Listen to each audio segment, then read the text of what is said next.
This is my YouTube channel science with Sakshi और physics numerical section में एक और सेशन के साथ मैं आपके सामने हूँ। ये जो सेशन है मैं आपको बता दूं, ये फिजिक्स के न्यूमेरिकल सेक्शन का सीरीज है।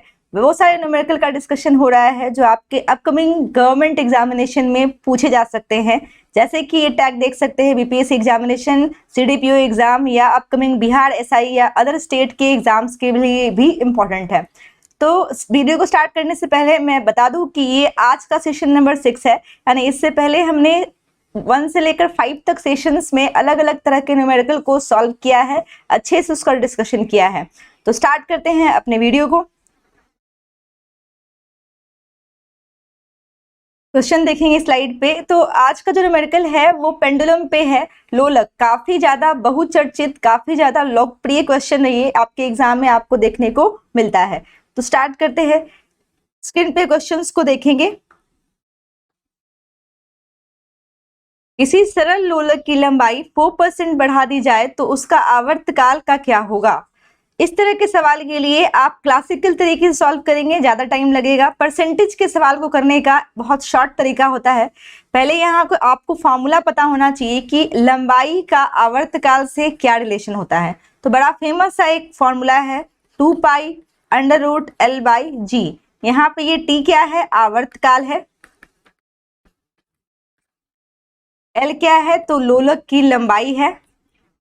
और g क्या है? तो गुरुत्व त्वरण है। गुरुत्व त्वरण, gravity, acceleration due to gravity. अब इसको सॉल्व करते हैं। कह रहा है कि लंबाई को हमने 4% बढ़ा दिया है तो टाइम पीरियड का क्या हो जाएगा? इसको सॉल्व करते हैं। फॉर्मूला पहले लिख ले, 2π√L/g।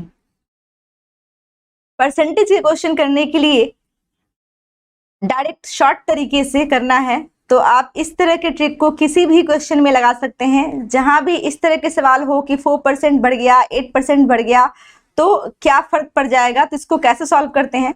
तो सबसे पहले फॉर्मूला को देखेंगे। हम इस तरह से लिख सकते हैं कि आवर्तकाल का लेंथ के साथ जो रिलेशन है वो अंडर रूट को आप पावर में लिख सकते हैं 1/2 और गुरुत्व को भी लिख सकते हैं 1/2। अब कह रहा है क्वेश्चन में कि हमने लंबाई को 4% तक बढ़ा दिया है, मतलब बाकी चीजें यहाँ पे समान है। ये क्या है? समान है, मतलब कांस्टेंट है। और 2π भी क्या होता है? कांस्टेंट है। मतलब कि t डायरेक्ट समानुपाती है किसके? लेंथ के। ठीक है, अंडर रूट लेंथ के। मतलब आप जिसको जितना बढ़ाएंगे उतना ये क्या बढ़ेगा? उतना ही ये बढ़ेगा, लेकिन अंडर रूट में बढ़ेगा। बात समझ में आ रही है? अंडर रूट में बढ़ेगा। अब इसको सॉल्व करते हैं। परसेंटेज निकालना है आपको।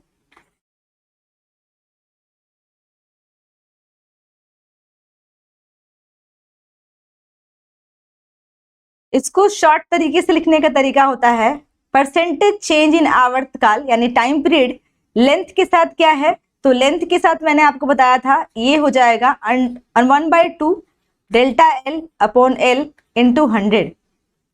अब ये मैंने कैसे लिखा? तो मैंने ये बताया था कि ये जो है डायरेक्ट समानुपाती है अंडर रूट L के। तो आप परसेंटेज जब इसका निकालेंगे, इसका जब आप परसेंटेज निकालते हैं तो ये जो पावर है वो आगे मल्टीप्लाई हो जाता है। ऐसे ही करेंगे आप। ठीक है, जो भी जिसके भी, मान लीजिए ये अगर स्क्वायर के पावर में है तो इसका परसेंटेज कितना हो जाएगा? तो आगे 2 से मल्टीप्लाई हो जाएगा।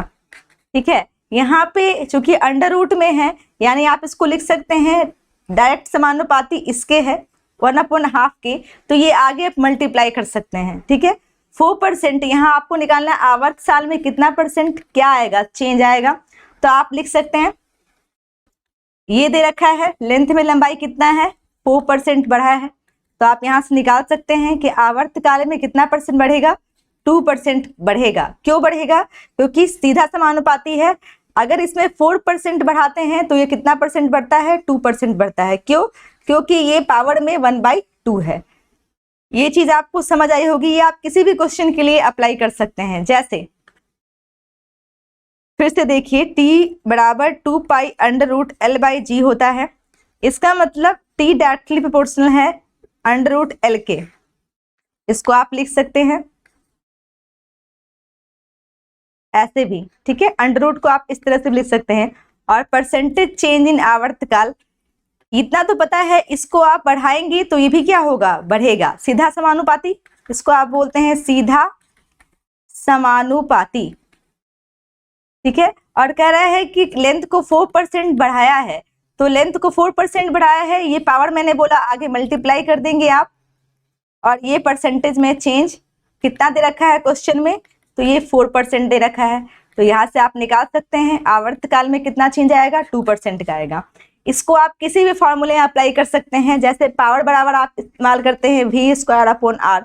आप इसको कैसे परसेंटेज चेंज निकालना हो तो आप इसको निकाल सकते हैं इस तरह से, ये स्क्वायर है तो आगे मल्टीप्लाई हो जाएगा, और ये r नीचे है तो ये क्या हो जाएगा, माइनस हो जाएगा, 2Δr/r। इस तरह से आप निकाल सकते हैं। तो पहले तो इसका आंसर हो जाएगा कि ये 2% क्या हो जाएगा, 2% हो जाएगा। और बढ़ेगा क्यों, बढ़ेगा इसलिए क्योंकि सीधा समानुपाती है, बढ़ेगा इसलिए क्योंकि सीधा समानुपाती है लेंथ के, लंबाई के स्क्वायर रूट के, ठीक है। तो फिर से एक बार सॉल्व कर ले,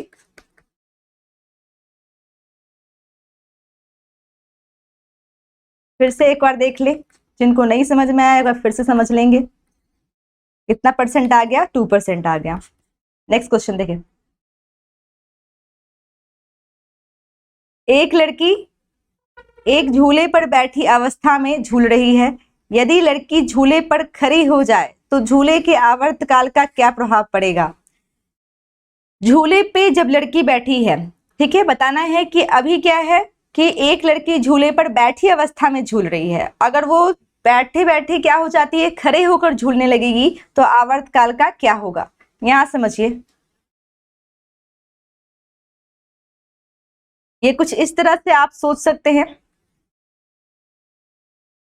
ये झूले पर लड़की बैठी है, तो आपको यहाँ पे फील करना है कि एक पेंडुलम का आकार बनाना है, ठीक है। ये पेंडुलम में आप जानते हैं कि ये बॉब होता है, इसके जगह पे यहाँ पे क्या है, लड़की है। और ये पेंडुलम का इसके सेंटर से, इसके केंद्र से क्या होता है, लंबाई नापी जाती है इस पेंडुलम के सेंटर ऑफ ग्रेविटी से। इसे हम बोलते हैं सेंटर ऑफ ग्रेविटी, जहां पे पूरे बॉब का क्या लग रहा है, भार कंसंट्रेटेड है, भार लगता है, ठीक है, यहीं पे। इसे क्या आप बोलते हैं कि यहाँ पे पूरा भार संचित होता है। तो ये लड़की जब बैठी है, अभी बैठी है, तो उसका सीजी यहाँ है, इस लड़की का सेंटर ऑफ ग्रेविटी यहाँ है, और लेंथ कुछ ये है। और जब ये लड़की खड़ी हो जाती है तो इसका सीजी नीचे से कहाँ, ऊपर की तरफ शिफ्ट हो गया है। मतलब पहले लेंथ ये दिख रहा है आपको, पहले लेंथ ये पूरा था, ये लंबाई थी, और अब लेंथ क्या हो जाएगा, कम हो गया है। अब लेंथ कम हो गया है, दिख रहा है आपको, क्योंकि इस लड़की का खड़े हो जाने से इसका सेंटर ऑफ ग्रेविटी क्या हो गया, ऊपर हो गया। और लेंथ जो लेते हैं आप, ये जो लेंथ लेते हैं एल, ये क्या होता है, लंबाई कहाँ से कहाँ तक, सीजी से टॉप तक की लंबाई होती है, सीजी से टॉप तक की लंबाई होती है इफेक्टिव लेंथ। बात समझ आ रही है। तो फिर से देखिए ये क्या हो रहा है, ये पहले कुछ इस तरह का कंडीशन है, ये एल है, और बाद में जब लड़की खड़ी हो जाती है तो कुछ इस तरह का एल हो गया है। ये पहले कैपिटल एल था और ये क्या हो गया, छोटा हो गया, क्योंकि इसका जो सीजी है वो ऊपर की तरफ शिफ्ट हो गया। ठीक है, बात समझ में आ रही है। सेंटर ऑफ ग्रेविटी बैठी थी, तब इसका सेंटर ऑफ ग्रेविटी खड़े होने के बाद ऊपर की तरफ शिफ्ट हो गया। तो यहां से बस क्या हुआ कि लेंथ बदल गया, लेंथ जो है वो कम हो गया है, कम हो गया है। और आपको पता है कि t बराबर क्या होता है, 2π√L/g होता है। यहाँ फिर से वही चीज है कि टाइम पीरियड सीधा समानुपाती होता है √L के, लंबाई के। और कह रहा है कि लेंथ क्या हो गया, कम हो गया। जब लेंथ कम हो गया है तो टाइम पीरियड भी क्या हो जाएगा, कम हो जाएगा। ये कम होगा, ये भी कम होगा, ये ज्यादा होगा, ये भी ज्यादा होगा। तो इस केस में क्या हो रहा है, ये कम हो रहा है, लंबाई कम हो रही है, इसलिए आवर्तकाल भी क्या होगा, कम हो जाएगा। ठीक है, तो ऑप्शन पे चलते हैं। आवर्तकाल घटेगा, आवर्तकाल बढ़ेगा, आवर्तकाल समान रहेगा, झूला रुक जाएगा। तो आंसर क्या हो जाएगा यहाँ पे? आवर्तकाल घटेगा। ठीक है, क्यों? क्योंकि यही चीज आपको याद रखना है। टाइम पीरियड सीधा समानुपाती होता है √L के, ये कम हो रहा है इसलिए ये भी कम होगा। तो आई होप दोनों न्यूमेरिकल काफी ज्यादा फेमस हैं, आपको समझ में आए होंगे। एक ही फॉर्मूला है T बराबर √2π√L/G। ठीक है, बस इसको याद रखिए और इसी से सारे सवाल लोलक के यानी पेंडुलम के बनते हैं। तो ये वीडियो आपको कैसा लगा मुझे जरूर बताएंगे। ये सीरीज आपके लिए हेल्पफुल हो रही है कि नहीं, बेनिफिशियल है कि नहीं, ये मुझे कमेंट सेक्शन में लिख के जरूर बताएं। ये दोनों न्यूमेरिकल्स को अच्छे से कर ले, फॉर्मूले को नोट डाउन कर ले और प्लेलिस्ट में जाके आप मेरे बाकी की वीडियोस को देख सकते हैं। अगर आपको इस चैनल पे वीडियोस पसंद आ रहे हैं तो लाइक करें, सब्सक्राइब करें और शेयर जरूर करें। Thank you.